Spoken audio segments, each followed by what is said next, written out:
Assalamualaikum warahmatullahi wabarakatuh. Selamat pagi Bapak-Bapak dan Ibu semua. Perkenalkan, nama saya Nisha Makfira. Biasanya saya dipanggil Nisa. Saya merupakan mahasiswa gizi di salah satu perguruan tinggi negeri di Semarang, yaitu Politeknik Kesehatan Kementerian Kesehatan Semarang. Nah, saya di sini saya ingin membawakan materi tentang isi piringku untuk lanjut usia. Di dalam materi itu nanti kita akan membahas masalah gizi apa saja yang muncul ketika lanjut usia, pola makan yang tepat untuk lanjut usia, dan juga saya akan membacakan tentang gizi seimbang untuk lansia. Sebelum masuk ke materi, saya ada yel-yel untuk kita semua, yaitu ketika saya bilang lansia, Bapak dan Ibu tolong bilang aktif dan sehat bersama isi piringku. Paham? Masih semangat ya Bapak dan Ibu? Masih pagi? Oke, kita coba ya Bapak dan Ibu. Lansia, aktif dan sehat bersama isi piringku. Oke, satu kali lagi ya. Lansia, aktif dan sehat bersama isi piringku. Oke, terima kasih ya Bapak dan Ibu semua atas responnya. Oke, ini semuanya Bapak dan Ibu umurnya berapa? Wah, ada yang 63 ya, ada yang 65, 67. Oh, semua sudah masuk kategori lansia ya Bapak dan Ibu. Karena menurut WHO itu, lanjut usia dikatakan ketika sudah berumur di atas 60 tahun. Di umur lansia itu juga sudah banyak yang mengalami penyakit ya Bapak dan Ibu. Nah, tetapi lansia itu bukan merupakan penyakit loh Bapak dan Ibu sekalian. Lansia itu merupakan tahap lanjut dari proses kehidupan yang ditandai dengan penurunan kemampuan tubuh untuk beradaptasi terhadap stres lingkungan. Jadi, Bapak dan Ibu sekalian, tolong dicatat ya bahwa lansia itu bukan penyakit, tetapi tahap lanjut dari proses kehidupan. Sensus penduduk di Indonesia pada tahun 2020 kemarin menunjukkan bahwa jumlah penduduk lansia atau jumlah penduduk lanjut usia di Indonesia mencapai 9,78% dari total penduduk.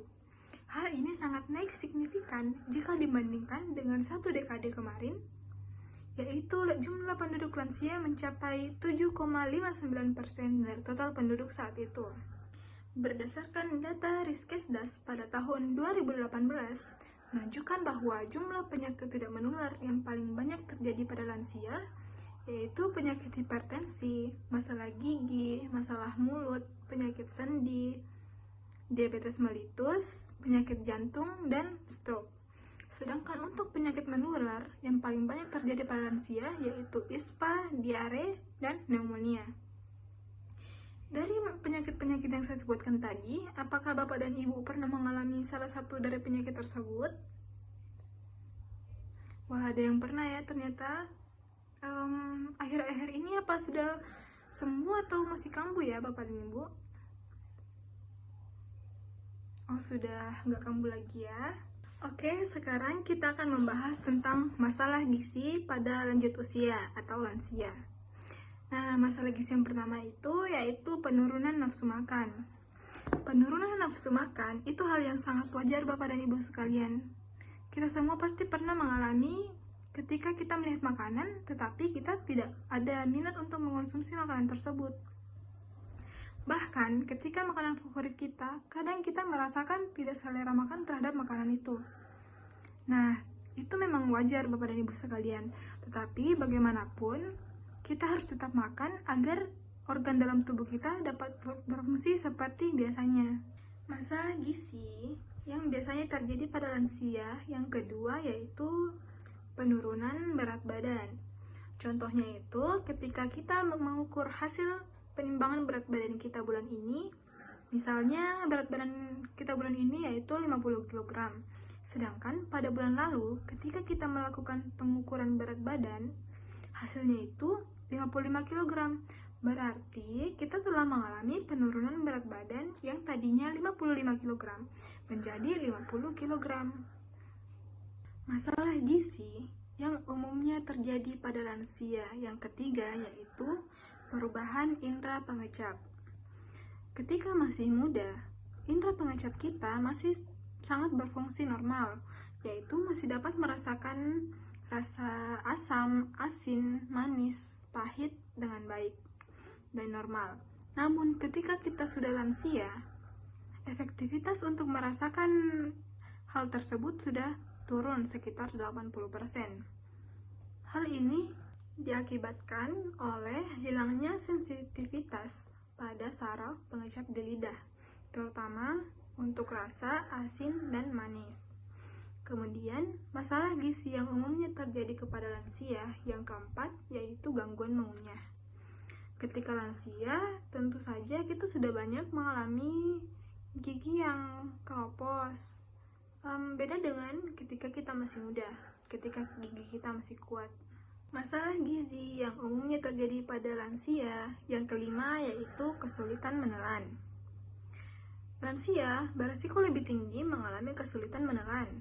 Hal ini terjadi karena penuaan alami dan keausan normal pada kerongkongan, serta risiko yang lebih tinggi pada kondisi tertentu, seperti penyakit stroke ataupun penyakit Parkinson. Masalah gizi yang umumnya terjadi pada lansia yang keenam yaitu konstipasi.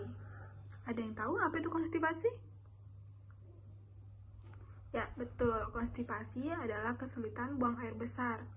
Contohnya itu dalam 1 minggu, buang air besarnya itu cuma 2-3 kali. Kemudian masalah gizi yang umumnya terjadi pada lansia yang ketujuh yaitu kesulitan akses makanan. Kesulitan akses makanan itu contohnya rumah kita itu jauh dari pasar dan kita tidak memiliki kendaraan untuk ke pasar, ataupun karena faktor ekonomi. Jadi kita agak sulit untuk mengakses makanan yang sehat dan bergizi. Kemudian masalah gizi yang terakhir yang umumnya terjadi pada lansia yaitu gizi kurang, gizi lebih, dan obesitas. Oke, selanjutnya, apa sih yang lansia harus lakukan untuk tetap aktif dan sehat?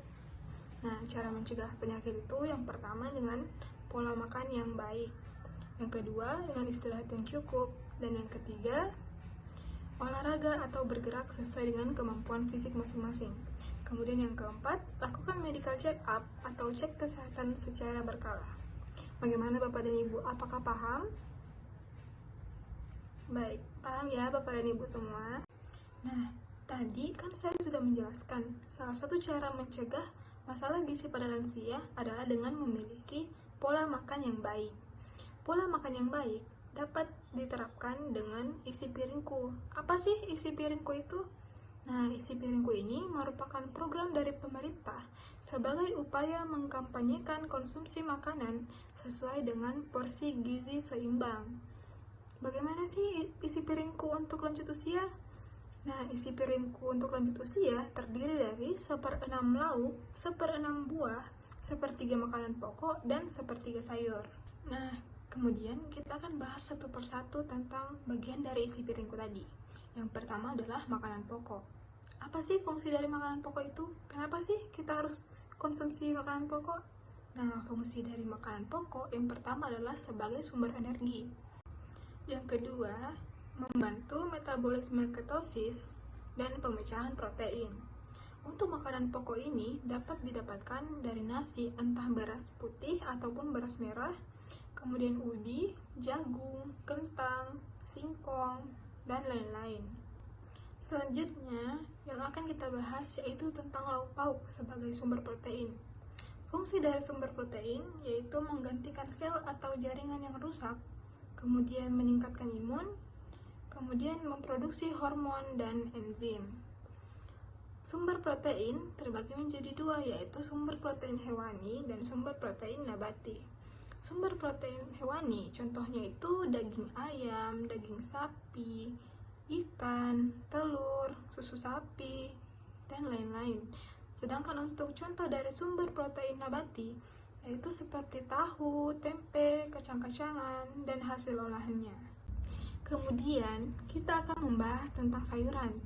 Sayuran ini merupakan sumber dari vitamin dan mineral serta serat yang berfungsi sebagai yaitu yang pertama sebagai antioksidan, yang kedua mampu membantu metabolisme dalam tubuh, yang ketiga sebagai sistem imunitas, yang keempat memproduksi hormon, dan yang kelima sebagai regenerasi sel.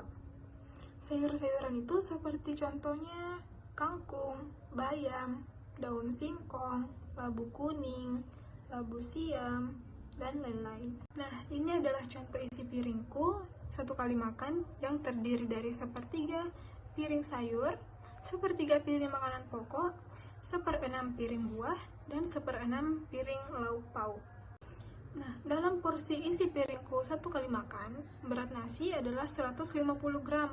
Ketika Bapak dan Ibu tidak suka makan nasi, nasi tersebut dapat digantikan dengan 3 buah kentang dengan berat 300 gram, ataupun digantikan dengan mie kering 1,5 gelas dengan berat 75 gram. Begitupun dengan lauk pauk. Lauk pauk hewani, tadi yang dicantumkan adalah ikan kembung dengan berat 75 gram. Ikan kembung tersebut setara dengan telur 1 butir yang berukuran besar dengan berat 55 gram, ataupun 2 potong daging ayam ukuran sedang tanpa kulit dengan berat 80 gram, dan juga bisa digantikan dengan 2 potong daging sapi dengan berat 70 gram. Untuk lauk nabati, tadi yang dicantumkan adalah tahu dengan berat 100 gram. Tahu tersebut setara dengan 2 potong tempe ukuran sedang dengan berat 50 gram.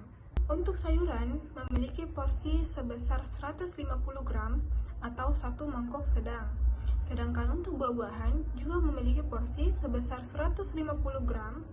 Untuk buah pepaya dalam ukuran rumah tangga 2 potong sedang setara dengan 2 buah jeruk manis dengan berat 110 gram. Kemudian setara dengan 1 buah kecil pisang ambon dengan berat 50 gram. Baik, apakah Bapak-Bapak dan Ibu sekalian sudah paham? Sudah paham ya Bapak dan Ibu semua? Apa ada yang ingin ditanyakan?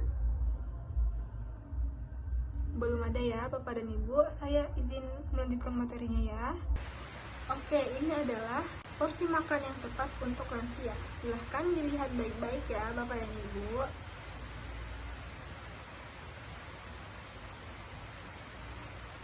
Oke, selanjutnya kita akan melihat contoh menu makan pagi untuk lansia. Contoh menu makan pagi yang saya buat ini terdiri dari telur dadar, cah bayam, dan buah pisang. Sedangkan contoh untuk makan siang terdiri dari telur balado, tahu goreng, sup ayam misoa, dan buah pisang. Sedangkan contoh menu untuk makan malam terdiri dari semur bola-bola ayam, tempe goreng, tumis pakcoy, dan buah jeruk. Tadi saya sudah cukup banyak membawakan materi ya. Masih semangat tidak Bapak dan Ibu semua? Kalau begitu, apakah Bapak dan Ibu semua masih ingat dengan yel-yel kita yang tadi? Oke, kita coba ya. Lansia, aktif dan sehat bersama isi piringku. Oke, kita coba satu kali lagi ya. Lansia, aktif dan sehat bersama isi piringku. Oke, selanjutnya saya ingin membacakan 7 pesan gizi seimbang untuk lansia. Sekarang, saya akan membacakan pesan gizi seimbang untuk lansia. Yang pertama, banyak makan sayuran dan cukup buah-buahan. Yang kedua, mengonsumsi makanan dengan sumber kalsium. Yang ketiga, batasi mengonsumsi makanan yang memiliki gula, garam, dan lemak, serta makanan tambahan lainnya. Yang keempat, batasi mengonsumsi makanan yang tinggi natrium. Yang kelima, cuci tangan menggunakan sabun dan air mengalir. Yang keenam, lakukan aktivitas fisik minimal 30 menit dalam 1 hari. Yang ketujuh, minum air gelas minimal 8 gelas 1 hari. Oke, sampai sini saja ya materinya. Terima kasih atas perhatiannya Bapak dan Ibu semua. Apabila ada yang ingin ditanyakan, silakan. Terima kasih. Assalamualaikum warahmatullahi wabarakatuh.